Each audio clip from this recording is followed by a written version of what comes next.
Juvenis. Senator Adam Oshiomhole has been resting his hands. So let's. Thank you very much, Mr. President. And I know people are tired. I do not intend to speak long. I will disappoint many of my colleagues. Short man, short statement.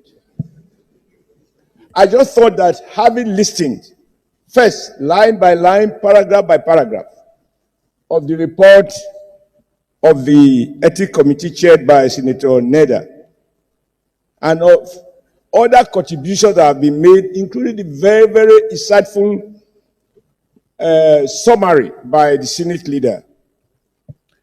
I thought, because you have encouraged us, sir, regardless of what my dad said, that you have no friend, I think you have friends.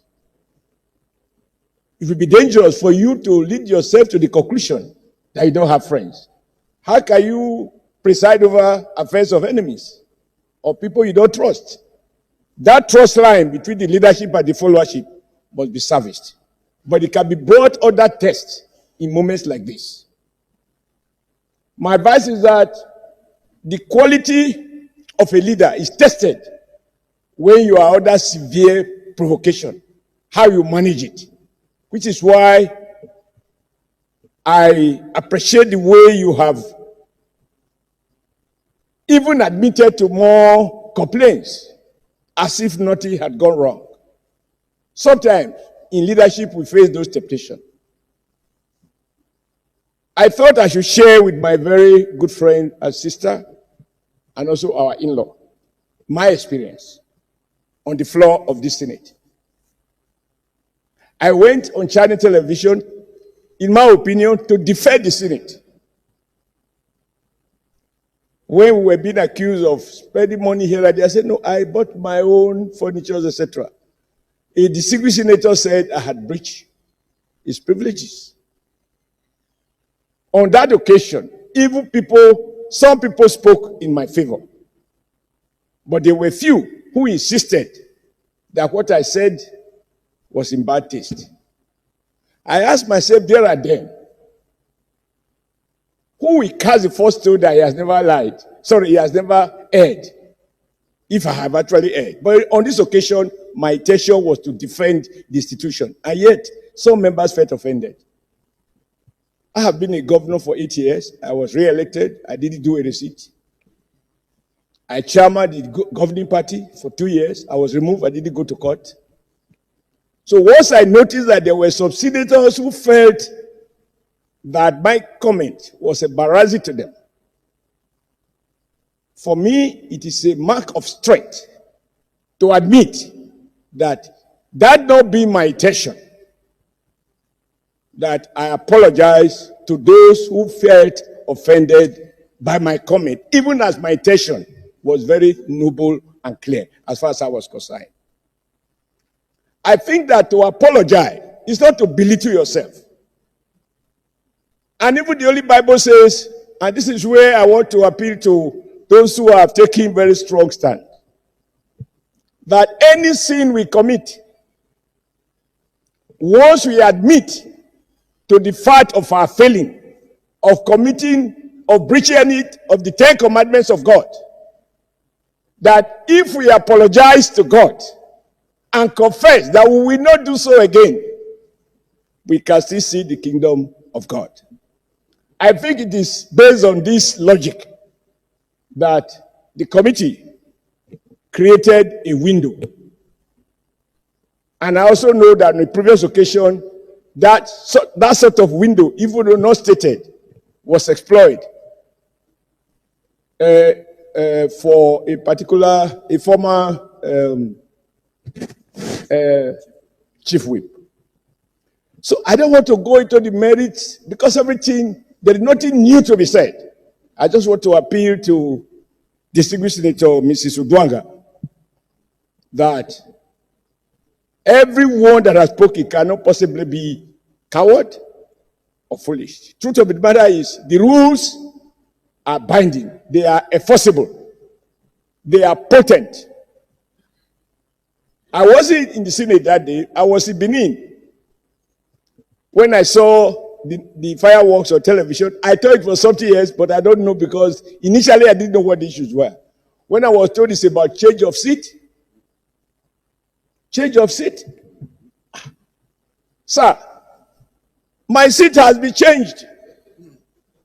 The only thing that the committee couldn't do is to change my person and my values. And thank God, as President Tinubu has said repeatedly, no matter how short a man is, he can see the sky. So my seat will change, but my views have not changed about anything that I want to speak on. I think that is the beauty of democracy. This is meant to appeal to Senator Natasha, who you had caused as revealed by the leader of the House, that you even address her as princess of the Senate. I think she can still remain the princess that she has been, provided she doesn't work herself into the conclusion that it's a mark of weakness to admit when maybe out of whatever feeling you have erred. And it bears repeating that the offense is not against the presiding officer. It's breach of the rules under which affairs of this Senate are conducted. I'm not going to go to whether somebody has been favored or not favored. In life, what you do think is a favor, somebody else will see it as a favor. So I want to appeal to you, Mr. President. It's not an easy thing to sit there and issues of change of seat. That's what I want to comment on. Issues of change of seat degenerated to the kind of fireworks that we saw on television. And of course, for those who talk about social media, why are they social media? That is the way it works. So I conclude, sir. I thank you for allowing me to speak, and I apologize to the Senate leader that I'm speaking after he had spoken. But this is the time you had acknowledged me to speak. I think that the committee, if you follow the sequence, issues of discrimination cannot be proven. It is actually the opposite. That under your leadership, distinguished Senator Mrs. Uduaga can claim victimization based on facts. And I urge her to reflect deeply about tomorrow, because she can do nothing about yesterday, but she can mend by recognizing that to apologize for what you have found to be wrong is not a mark of weakness. And to our colleagues, I think rebuilding our collective image is necessary. I had occasion to say that once you have been stripped naked in the market, how much more can you cover, since everybody has seen it? But then I also then asked myself subsequently, because you were stripped naked in the market, should you continue to walk naked all over the country? The moment you realize you have been naked, we are told that when a madman realizes that she's naked, if you begin to wear clothes, then you know it's regaining sanity. It is not a mark of weakness. So I just want to be on the side of peace. And I don't want all of us to be hawks. In this case, we need some doves to, temper the general feeling in the Senate. I don't think there's any division. No one has questioned the facts as they are, and facts are stubborn. You can wrestle with the fact, you can wrestle with the truth, but you can't defeat the truth. And on that note, I want to thank you, sir, for this opportunity.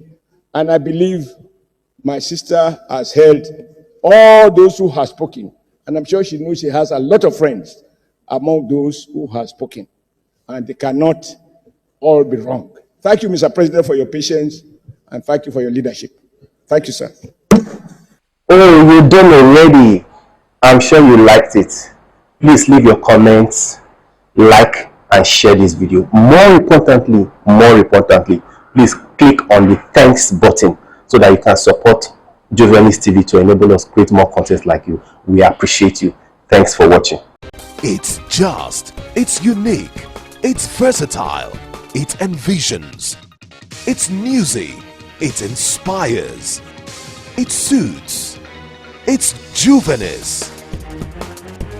a dual glossy magazine with educative and entertaining columns that report contemporary issues, events, tells about individuals who can inspire positively, showcases latest trends in fashion, circulates all around Nigeria, Ghana, South Africa, London, and USA.